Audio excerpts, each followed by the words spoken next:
you get blamed for it when it's not finished, I think. But if you don't have no response, you have what they say. You have responsibility without authority or something of this kind. Okay. Because like in those days, like if something would go wrong, he wouldn't lose his job, but he will go to the prison. That's right. Because that's how they treat people. It could be looked upon as sabotage. Yeah.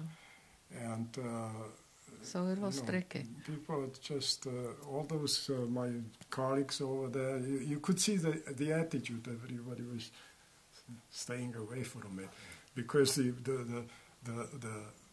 general opinion was that we got all the papers, all the research reports about how things were put together as far as the transmitter is concerned, and so they could see it, what they did, how they did it, and the general opinion was it's an experiment in physics, not something where things have been concluded to the very end, because some stuff was made really thoroughly, and some other parts were made really in such a way that nobody who was a real engineer would put it together this way.